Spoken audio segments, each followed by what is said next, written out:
I think we're off to a good start in Pastoral Ministry 402. Welcome back to this narrated PowerPoint that talks about pastoral ministry in a crisis.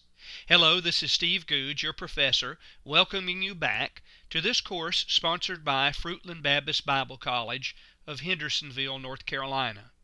Today you will learn the definition of the word crisis. You will learn how to distinguish between a loss, a crisis, and trauma. And then we will look at the four phases of a crisis. This last point will require much attention and the bulk of our time together today. How can we define the word crisis? Well, it's important for us to understand what the word means, because we'll not be able to understand how to minister in a crisis if we don't know what it is. Webster's defines a crisis as a crucial time, a turning point in the course of anything. The term is often used for a person's internal reaction to an external hazard that comes along. Now, the words stress, crisis are usually used interchangeably, but they're used incorrectly that way. As Dr. H. Norman Wright points out, we need to keep in mind that underlying a crisis is a loss of some kind. Therefore, a crisis and a loss will go hand in hand. But there's a difference between a crisis and a trauma, and we will come back to and discover what trauma really means in a later narrated PowerPoint. It's important for us to distinguish between a loss, a crisis, and trauma. A loss produces an ache, an emptiness. It's a sadness that we experience. We can lose a person to death, or we can lose something that's very valuable to us. Nevertheless, it would be described as a loss that brings emptiness, sadness, and ache. A crisis throws us off balance and into a state of shock, panic, and uncertainty. We don't know exactly which path to take or what to do. But a trauma is a wounding. It overshadows our senses and it rewires our brain. It causes our safe world to reach the point of feeling unsafe. We'll come back to at least trauma later on and talk about it in more detail. But for now, let's focus on crisis. In the graphic before you, you see the words crisis intervention. Notice that it is a roller coaster and each slump gets deeper. Often a person in a crisis can go from one deep slump, to another one rather quickly. That's the reason why it's very important for us not to have a waiting list when we're dealing with people in a crisis. It should be that we would see them as quickly as we possibly can. A person in a crisis must take precedence over a committee meeting, a luncheon engagement, or a golf match somewhere. Those must be interrupted. A crisis will be solved in time, usually within a period of 6 weeks. But if you wait to see that person in a crisis, please don't wait more than one night. And if then, at least talk to the person briefly over the telephone to try to help them get through some of the ups and downs of their crisis. Now we're going to look at the phases of a crisis on the next several slides. Now let's examine the phases of a crisis. Phase 1 of a crisis is the impact phase. This is a phase that truly could be described as one that hits suddenly and stuns. A person is in shock in this phase. The individual usually hears only 5 to 8% of what he or she is being told. Your action should be to go and be with them. Don't worry so much about what you will say. The main thing is to be there. That's what they will remember, your presence in the crisis. Hold them, hug them, hold their hand. Get down on a knee and look them in the eye. Convey God's love and yours as well. Be seated beside the person or kneel before them. Don't take an authoritative stance. Offer any assistance, but don't start making decisions for them. They will become totally dependent upon you if you begin to take charge of decisions they will have to make later. Help them with any arrangements or needs. Maybe they will need someone to take care of them or their children. This phase will typically last 24 to 36 hours. Usually it's brief, but it can last for several days.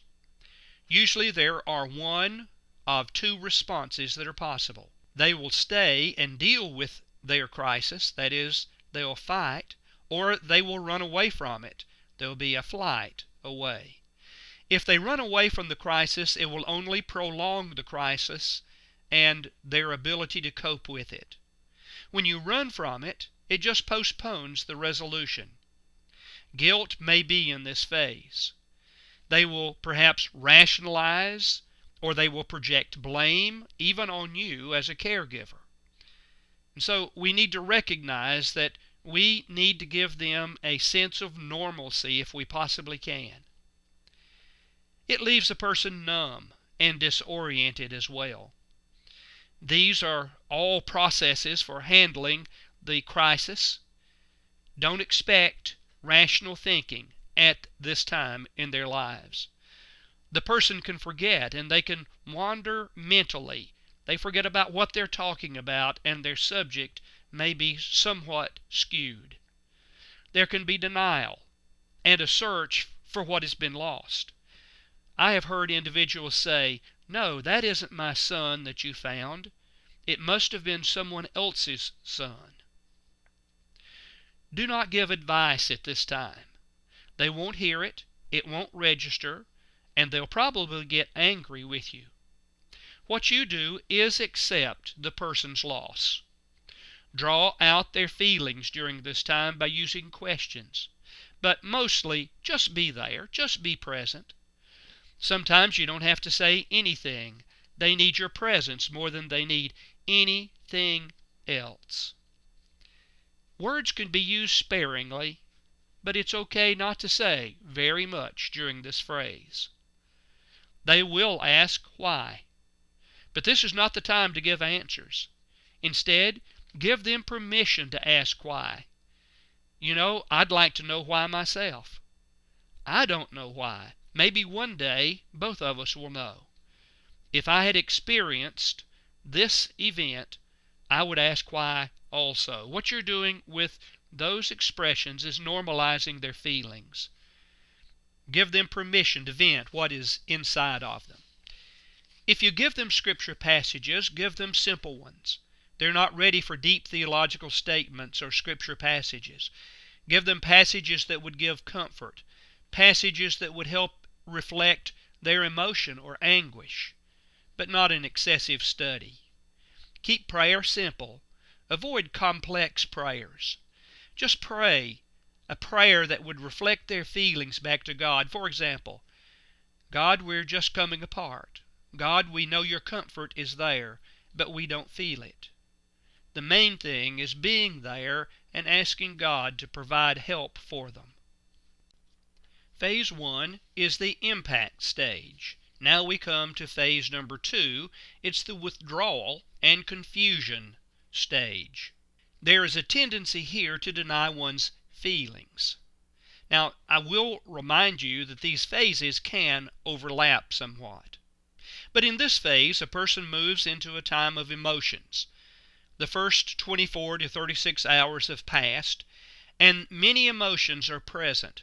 Anger, depression, ambiguity, uncertainty, all of these are a part of what's going on in the person's life at this moment in phase number 2. They don't know where to go. They may try to bargain with God or with other people. For example, they may say to the Lord, "Lord, if I can keep my home together, I will pray every day." Or, "Honey, if you come back to me, I will be faithful." Or they can detach. They might say something like this, "I don't want to go with her anymore. She has real problems." Or, "It doesn't matter." They will start asking you what to do. Be very careful here to give them only task-oriented directions. Offer suggestions such as, "When you had difficulties before, what were some of the things that helped?" This will get them to think about previous crises they've gone through and how they have managed to cope in those cases. Or you might ask, what are some possibilities for you now in this situation? Something you need to be sure to do is throw away the clock during this phase. Do not limit the time you spend with an individual in a time of crisis. It may take some time. This is difficult. And then try to understand their feelings. Understand their lives have been disrupted and they're unable to cope. Here are some emotions and feelings that they're going to naturally go through. Bewilderment. I never felt this way before, you might hear them say. Or danger. They may say something like this, I feel scared. And it does seem like the world has turned dangerous to them. Or confusion. They might say, I can't think clearly. Or they've reached an impasse. It might be that they would express these words, I'm stuck. I can't get out of this impasse. Desperation may be another feeling that comes to their minds. I need to do something, but I don't know what to do at all. Or there may be apathy. Apathy would maybe be expressed by saying something like this, nothing can help me. Maybe helplessness. I can't cope with this alone. Or maybe urgency. I need help now. Or discomfort. I feel miserable and I'm very unhappy. What can you do to help them? Well, help them articulate their feelings. Help them express what they're feeling. Help them manage their painful feelings. Give them permission to share their feelings openly with you. And tell them it's natural to have certain kinds of feelings. Help them discover what their feelings mean to them. Understand the potential negative effects of their feelings. Deep, deep depression can be the result, or even suicidal thoughts. Find ways for the person to express their feelings. Avoid saying everything is going to be all right. You don't know that everything is going to be all right. Their crisis might lead to an even deeper hole. And so don't say everything's going to be all right. Now, this leads us to phase number 3. Now we come to phase number 3. It's the adjustment phase. This is a time of positive thoughts in the midst of all the negative thoughts that have bombarded the individuals up to this point. This is a time of hopefulness. This person is hopeful, but their hope has a tendency to fluctuate. They may have great hope one day, and the next day their hopes be dashed. Make sure you do not short-circuit the grieving process. That is a tendency that many ministers have, and that is to fix something and therefore short-circuit the grieving process. It takes time and hard work to go through grief, and we should never short-circuit that process. There needs to be a time of focused exploration, a time when the individual begins to gain spiritual insights. This phase can take many weeks. It can take many months. It really just kind of varies. During this period of time, you can ask questions, use Scripture, pray with the individual, use inspirational books, but be careful that you don't give them books that are not totally Christian and are not theologically accurate. This is phase number 3. Now we'll look at phase 4 in just a moment, because that's the hopeful phase. It's a sense of hope, a time of reconstruction. Now we come to the last phase of a crisis. It's the sense of hope phase. It's the reconstruction phase. This phase will most likely take many months. It's a time when a sense of hope has returned to the person. They've been working on their problems. They've been working on their adjustment. They've gained new insights into themselves and into life. It's a time that they may reach that point of being reattached to something new. It's at this moment that people begin to reach out who have lost a spouse and begin to look for someone else to at least spend time with. There will be perhaps no romantic inclinations, but it will be a time to be with someone else and to share ideas and dreams and happiness and sadness with them. It's also a time when the person just begins to say, what should I do and how should I go forward next? During this time, I encourage you to reinforce the hope that they have. Encourage the progress that they're making. Talk with them about what they're learning and how they will handle the next crisis when it comes along. Now, just as a review, we've talked about phase number 1 of a crisis. That's the impact stage. It's a stage that will last usually 24 to 36 hours. It leaves a person stunned and numb and disoriented. We don't give advice during this time. We recognize that we will accept that person's loss as our greatest gift to them. They will ask the question why during this time, but don't give them answers. Give them simple scriptures, keep your prayers simple, and recognize that this time will then eventually lead to phase number 2. Phase number 2 is a time in which they just don't know what to do or where to go. They may bargain, or they may detach from culture. Give them task-oriented directions. Throw away your clock during this phase because they need you.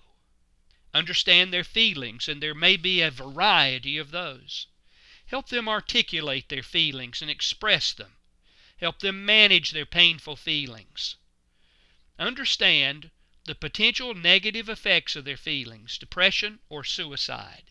And if they express feelings of suicide, then be sure to direct them toward a source of help. Do an intervention.